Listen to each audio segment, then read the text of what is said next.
मुंबई की पूर्व intelligence commissioner रश्मि शुक्ला को लेकर मुंबई में खासा बवाल मचा है और उद्धव ठाकरे ने कैबिनेट की एक मीटिंग बुलाई और उस मीटिंग में यह तय किया गया कि रश्मि शुक्ला और पूर्व मुंबई पुलिस कमिश्नर परमवीर पर कार्रवाई करेंगे, क्योंकि इन्होंने अपनी नौकरी में रहते हुए विपक्ष को जानकारियां दी और सीक्रेट जो था वो इन्होंने सार्वजनिक किया और इसलिए इनके ऊपर एफआईआर करके कार्रवाई करनी चाहिए। आपको बताएं कि उद्धव ठाकरे जो मुख्यमंत्री हैं महाराष्ट्र के, उन्होंने बाकायदा अपने जो है चीफ सेक्रेटरी वो हैं जे कुंटे, उनको बाकायदा ये कहा कि इस रश्मि शुक्ला के प्रकरण को लेकर आप बाकायदा एक विस्तृत रिपोर्ट बनाइए कि ये जो ट्रांसफर पोस्टिंग में घपला घोटाला और नेताओं के नाम लिए गए हैं इसकी हकीकत क्या है। तो आपको बताएं कि चीफ सेक्रेटरी ने वो रिपोर्ट बनाकर मुख्यमंत्री को सौंप दी है और उस रिपोर्ट में ये कहा कि ये जो फोन टैपिंग का मामला है, ये रश्मि शुक्ला जो उस समय चीफ कमिश्नर थी इंटेलिजेंस की, उसने ये परमिशन मांगी थी और परमिशन में बाकायदा इंडियन टेलीग्राफ अधिनियम का हवाला दिया गया था। और ये अधिनियम तब लगता है जब देश की कोई सुरक्षा से जुड़ा हुआ मामला हो, कोई गंभीर मैटर हो, तो उसमें अनुमति ली जाती है। तो रश्मि शुक्ला ने ये अनुमति ली थी, लेकिन व्यक्तिगत लोगों के फोन टेप किए, जिसमें नेताओं के भी फोन टेप किए, जो नियम के विरुद्ध है। जो ये चीफ सेक्रेटरी है, इन्होंने तो अपनी रिपोर्ट में ये तक कहा कि ये गलती जब खुलासा हुआ था उसके बाद रश्मि शुक्ला ने बाकायदा उद्धव ठाकरे से माफ़ी मांगी थी और ये कहा था कि मेरे बच्चे हैं, मेरे पति हैं और मेरी गृहस्थी खराब हो जाएगी, और उसके बाद माफ़ी मांगी थी। तब इनको जो है ट्रांसफ़र किया गया था केंद्र में और आज वो सीआईएसएफ में हैं। लेकिन अब जब राज्य सरकार में ये जो कैबिनेट है जो बौखलाई हुई है, संजय राउत कहते हैं कि ये बहुत ही गलत है कि इन्होंने भाजपा के एजेंट बनकर इन अधिकारियों ने काम किया है और अब हम इनको छोड़ेंगे नहीं, क्योंकि ये भाजपा को हमारी बातें लीक करके बता रहे थे जो नियम के भी विरुद्ध है। और इन्होंने किस बेस पे ये कह दिया कि नेताओं का नाम लिया गया है, इसमें ट्रांसफर पोस्टिंग में कोई घपला नहीं है, सारी ट्रांसफर पोस्टिंग नियम के अकॉर्डिंग हुई है। और संजय राउत कहते हैं कि ये एक कमेटी बनी हुई है, उस कमेटी के रिकमेंडेशन पे ही सारे ट्रांसफर और पोस्टिंग हुए हैं, जिनके बारे में रश्मि शुक्ला ने ये कह दिया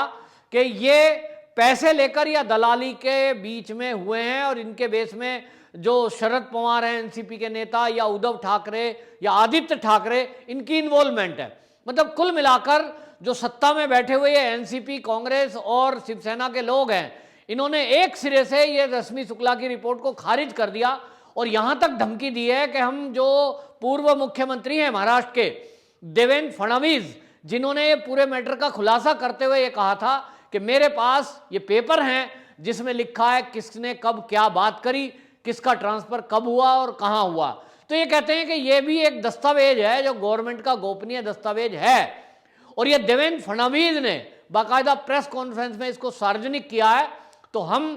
इस देवेंद्र फडणवीस को भी छोड़ेंगे नहीं और फडणवीस के खिलाफ भी एफआईआर करेंगे, ऐसी धमकी शिवसेना के नेताओं ने देनी शुरू की है। इस पर आपको बताएं, फडणवीस ने यह जवाब दिया जब पत्रकारों ने पूछा कि आपके ऊपर भी एफआईआर करने की बात कह रहे हैं, तब आपका क्या जवाब है। तो उन्होंने कहा कि देखिए, मैंने महाराष्ट्र की जनता के लिए और इस देश में चल रही भ्रष्टाचार की व्यवस्था को, महाराष्ट्र के अंदर जो भ्रष्टाचार चल रहा है, इसको उजागर करने के लिए ये सब किया है। और यदि इसको वो कहते हैं कि ये अपराध है, तो देवेंद्र फडणवीस ने यह तक कहा कि मैं इस अपराध को फिर दोबारा करूंगा, क्योंकि मैं भ्रष्टाचार का खुलासा कर रहा हूं जो महाराष्ट्र सरकार के अंदर चल रहा है। यहां तक रश्मि शुक्ला की बात है, उन्होंने नियमों में रहते हुए यह सब किया है और जब कोर्ट में मैटर पहुंचेगा तो हम कोर्ट में इसका जवाब देंगे। अभी मैं क्या जवाब इस बारे में दूं। तो मामला गरमाया हुआ है और अब यह देखने वाली बात है कि कब परमवीर सिंह और रश्मि शुक्ला इनके ऊपर ये महाराष्ट्र की सरकार एफआईआर कराती है, कब ये कार्रवाई करती है। और अगर कार्रवाई करती है तो एक दिलचस्प मोड़ देखने को यह होगा कि ऐसा माना जा रहा है कि रश्मि शुक्ला ये इंटेलिजेंस की कमिश्नर रही हैं मुंबई में, तो इनके पास सारे राज हैं। इन्होंने फोन टैपिंग की है, उसके अलावा भी ट्रांसफर पोस्टिंग से जो घोटाले घपले किए गए उसके पूरे दस्तावेज और रिकॉर्ड इनके पास हैं, जिसकी शिकायत देवेंद्र फडणवीस, जब फडणवीस जो है मुख्यमंत्री थे महाराष्ट्र के, उस समय उनको भी की गई थी और उस समय उन्होंने उसके ऊपर कार्रवाई की थी और बाकायदा कुछ लोगों को गिरफ्तार किया गया था। लेकिन अब की सरकार है तो ये उल्टा उन्हीं को धमका रही है जिन्होंने भ्रष्टाचार सरकार का उजागर किया है। यानी भ्रष्टाचार पर कोई रिपोर्ट तैयार नहीं कर रहे हैं और ये सब क्लीन चिट अपने आप को ही अपने आप दे रहे हैं। हमने देखा है जैसे कि कुछ मुख्यमंत्री ऐसे हैं देश में, अगर उन पे कोई आरोप लगाए तो वो कहते हैं हमने अपनी एक समिति बना ली है और समिति ने निष्पक्ष जांच करके हमें क्लीन चिट दे दी है। ठीक यही पैटर्न पर महाराष्ट्र की सरकार चल रही है। अपने आप ही कमेटी बनाने की बात कर रहे हैं, अपने आप ही अपने को क्लीन चिट दे रहे हैं। और दोषी कौन है? दोषी वो हैं जिन्होंने महाराष्ट्र की सरकार का खुलासा किया है। वो दोषी है रश्मि शुक्ला जो आईपीएस हैं, वो दोषी उन्हें लग रहा है परमवीर सिंह, और परमवीर सिंह तो जो पूर्व कमिश्नर मुंबई के हैं, अभी कुछ दिन पहले तक संजय राउत उनकी तारीफ कर रहे थे, लेकिन आज उनको वो भाजपा का आदमी लगता है और अब वो कह रहे हैं कि उसके खिलाफ हम एफआईआर करके एक्शन लेंगे, क्योंकि उस व्यक्ति ने नौकरी पर रहते हुए जो बातें हैं जो उसको अंदर सीक्रेट रखनी चाहिए थी वो मीडिया में लीक क्यों की। अगर कोई पत्र लिखा था तो वो सीएम को लिखा था, उसको लीक करना उसकी गलती है, उसके खिलाफ कार्रवाई होगी। यानी अब उद्धव सरकार आईपीएस लोग भी से टकराने जा रही है और वो पूर्व मुख्यमंत्री से भी टकराने जा रही है।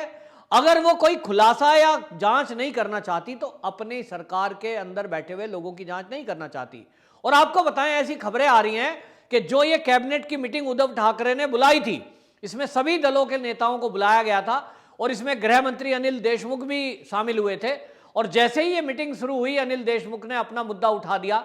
और उन्होंने कहा कि ये जो परमवीर है इसने मेरे ऊपर आरोप लगाए हैं कि मैंने पैसे लिए हैं, मैं 100 करोड़ की बात कही गई है, जबकि मैं निर्दोष हूं और इसलिए ऐसी सख्त कार्रवाई इस परमवीर के खिलाफ की जाए ताकि आगे ये जो अधिकारी हैं इनके लिए एक उदाहरण प्रस्तुत हो जाए कि आप अधिकारी जो हैं वो अपनी जो सीमित दायरा है उसके अंदर रहें और नियम कायदे का पालन करें। अगर वो नेताओं पर झूठे आरोप लगाते हैं तो उसका परिणाम क्या होगा। यानी एक तरह से महाराष्ट्र सरकार में जो नौकरी कर रहे हैं, चाहे वो आईपीएस हो चाहे वो आईएएस हो, एक तरह से सरकार उनको डरा धमका रही है और उनको ये कहने की कोशिश इनडायरेक्टली कर दी गई है कि यदि आपने कोई बात कहीं लीक की, चाहे वो भ्रष्टाचार से जुड़ी हुई हो, चाहे वो घपले घोटाले को लेकर हो, चाहे वो ट्रांसफर पोस्टिंग का कोई मुद्दा हो, चाहे आपसे कहीं नौकरी पे कोई फेवर करने के लिए कहा गया हो, नौकरी लगवाई हो किसी की, ये सब घोटाले घपले पर आपको मौन रहना है, वरना इसी तरह सरकार आपको देखेगी। ये धमकी सरकार की तरफ से दी जा रही है। इसका असर क्या होगा ये तो आगे आने वाला समय बताएगा। फिलहाल उद्धव ठाकरे ने जो निर्णय लिया है कैबिनेट की मीटिंग में, वो कहते हैं कि हम रिटायर न्यायाधीश से इसकी जांच कराएंगे।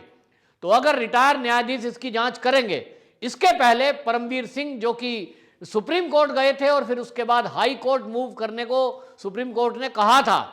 हालांकि वो मौन हो गए, समझ में आता है क्यों मौन हो गए,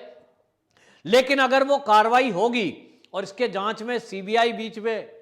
आएगी तो बहुत चीजें खुलकर सामने आएंगी। और महाराष्ट्र की सरकार ये नहीं चाहती कि सीबीआई इस सारे मामले की जांच करे, क्योंकि अगर सीबीआई ने जांच करी तो आप समझिए कि बड़ी बड़ी मछलियां पकड़ में आ सकती हैं और बीजेपी के हाथ बहुत सारे कुछ सबूत आ सकते हैं और बीजेपी के पास एक बड़ा मुद्दा आ सकता है जिस पर वो सरकार को लगातार घेर रहे हैं। अभी जो महाराष्ट्र की सरकार है वो अपने अंदर की चीजों को ठीक करके और अपने आप को क्लीन चिट दे देगी। अभी उनके जो अधिकारी हैं वो मौन हो जाएंगे। अभी वो देखेंगे कि जब परमवीर सिंह के खिलाफ कार्रवाई हो रही है, रश्मि शुक्ला के खिलाफ, तो बाकी लोग तो डरेंगे ही। और यही डर पैदा करना चाहता है ये महाविकास आघाड़ी। ये दिखाना चाह रहा है कि हमारी सरकार में हम जो भी कुछ करें उस पर कोई भी बोलेगा उसको हम जेल की सलाखों के पीछे डाल देंगे, वरना वैसे भी देख लेंगे। और आपको बताएं, इतना ही नहीं तो शरद पवार के ऊपर ट्विटर पर किसी ने टिप्पणी कर दी। उनका एक प्रेस कॉन्फ्रेंस जिस दिन उन्होंने दिल्ली में की थी और वो अनिल देशमुख के बारे में सफाई दे रहे थे, उसको लेकर ट्विटर पर एक दो लोगों ने कुछ कटाक्ष कर दिया, मजाक बना दिया, उसी को लेकर एफआईआर कर दी। और ये ट्रेंड पिछले कई महीने से चल रहा है। उद्धव सरकार के खिलाफ यदि कोई सोशल मीडिया पर कोई ट्वीट कर देता है, कोई कमेंट कर देता है, कोई वीडियो शेयर कर देता है और उसमें कोई बात लिख दे, तो ये तुरंत उसके खिलाफ आईटी एक्ट में कार्रवाई कर देते हैं, उसको जेल में डाल देते हैं। मतलब एक तरह से हिटलर शाही जिसे कहते हैं, अगर किसी को उसका उदाहरण देखना है तो वो महाराष्ट्र में देखने को इस समय मिल रहा है कि कोई उनके खिलाफ कुछ बोले तो उसको पकड़ के जेल में डाल दो, उनके खिलाफ कोई बोलने की हिम्मत करे अगर मीडिया में है तो उस चैनल को बंद करा दो, उनके पत्रकारों को पकड़ के जेल में डाल दो, उनके खिलाफ पुराने पुराने केस खोल दो। और अगर कोई पुलिस अधिकारी या कोई प्रशासनिक अधिकारी इनके इस भ्रष्टाचार का खुलासा करने की कोशिश करे तो उसे देख लेने की धमकी दो या उसके खिलाफ भी एफआईआर करा दो। तो शिवसेना है, एनसीपी है और कांग्रेस है, इतना अटूट गठबंधन ये बन गया है। हालांकि एक दूसरे के रिश्ते ऐसा सामने आता है पब्लिक डोमेन में कि शरद पवार जी के तो उद्धव ठाकरे से व्यक्तिगत संबंध है, उनका बेटा उनकी बेटी इस तरह के कुछ संबंध है, और ऐसे में ये रिश्तेदारी चल रही है तो एक दूसरे के ऊपर कार्रवाई करने का तो सवाल ही नहीं उठता। और इसलिए जो लोग ये सोच रहे थे कि उद्धव ठाकरे जी कुछ अनिल देशमुख के खिलाफ कुछ कार्रवाई करेंगे, वो अनजान है इस बात से कि ये जो गठबंधन है ये आखिरकार हुआ क्यों था। ये तो स्वार्थ का गठबंधन है, ये स्वार्थ का गठबंधन स्वार्थ पूर्ति के लिए हुआ है। इनको प्रदेश की जनता से कोई लेना देना नहीं है, इनको कानून व्यवस्था से कोई लेना देना नहीं है, और इनको कोई भी भ्रष्टाचार रोकने में कोई इंटरेस्ट नहीं है। ठीक है, कार्रवाई करेंगे, फॉर्मेलिटी जरूर पूरी करेंगे, और जिस तरह की चीजें महाराष्ट्र से निकल के आती हैं, हमने देखा है कितनी हत्याएं हुई, कितनी आत्महत्याएं हुई, सभी मामलों में अपने आप को क्लीन चिट देने में मास्टर है वहां की पुलिस भी और वहां की सरकार भी। तो होना कुछ है नहीं, करना पड़ेगा केंद्रीय जांच एजेंसियों को। और जो ये डरा धमकाने की नीति कर रहे हैं प्रशासनिक अधिकारियों को, और जो पुलिस में लोग हैं, अगर वो ईमानदारी से काम अपना करना चाहते हैं तो उनको भयमुक्त होकर और अपना काम करना पड़ेगा, वरना आज नहीं तो कल सरकारें तो बदलती हैं, और जब सरकार बदलती है तो ऐसे लोगों को ही प्रॉब्लम होती है। जैसे कि आज सचिन वजय, वो किसी के कहने से उसने भ्रष्टाचार किया हो, लेकिन आज अगर जेल के अंदर है तो वो सचिन वजय है, और जो भुगतेगा जीवन भर वो सचिन वजय ही भुगतेगा। इसलिए अधिकारियों को काम करते समय अपनी खुद की चिंता करनी चाहिए, ना कि नेताओं के कहने पे अंधभक्त होकर उनके खिलाफ ऐसा काम करना चाहिए जो कानून के दायरे में ना आता हो। वंदे मातरम।